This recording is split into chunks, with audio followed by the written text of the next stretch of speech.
Glenn Braithwaite is a paramedic. That's his vocation.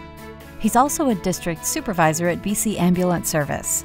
That's his official job title. But it's no exaggeration to say that a more fitting title would be hero. How else would you describe someone who routinely goes above and beyond to save lives and has received so many professional accolades that it would be difficult to list them all? I started my career in Vancouver in 1978 with the BC Ambulance Service as a paramedic and worked in a variety of stations in the Greater Vancouver Regional District.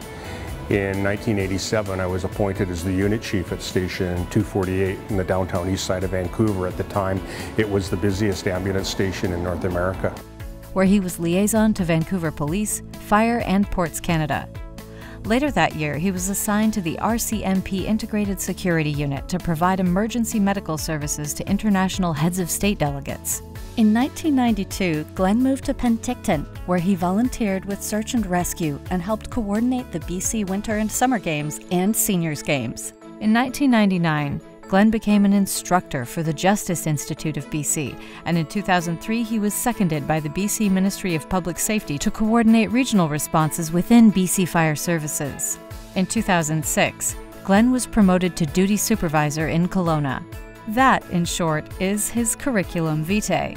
Now for the exciting stuff. In July 2016, the BC Ambulance Service received a request for emergency medical assistance. At the time, it turned into one of the most complex medical rescues that we've ever been involved in the entire provincial ambulance service. This 15-year-old girl, she had been impaled by a tree. Through his communication, he realized just how difficult the extrication was going to be, realizing she was still impaled on the tree, spoke to Eclipse Helicopter and Penticton Search and Rescue to get her extricated from the tree.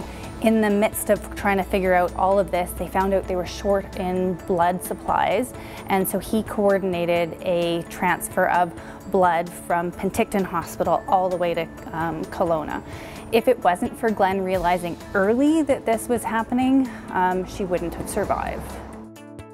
Glenn's commitment to the British Columbia Ambulance Service and the citizens of British Columbia was demonstrated when he came down to Vancouver to help us out during the overdose crisis.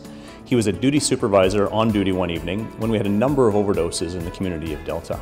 Glenn went to a scene and recognized that some of the individuals weren't in attendance. He sent a police officer to the home of an individual who was at the party to find him overdosing in the backyard. I think if Glenn wasn't thinking outside the box like he always does, this patient would have died. He's got so much experience that he can draw upon, and he shares it willingly. But he will never, ever come out and tell you everything he's done because he is the most humble man I know. There's few people that I know that have led an exemplary life like Glenn has, and he's a really worthy recipient of this award. Sir 10, 97 and 33. Glenn, for your outstanding commitment to patients, colleagues, and the broader community, and truly heroic actions. You are this year's Healthcare Hero for Provincial Health Services Authority, generously sponsored by Pacific Blue Cross.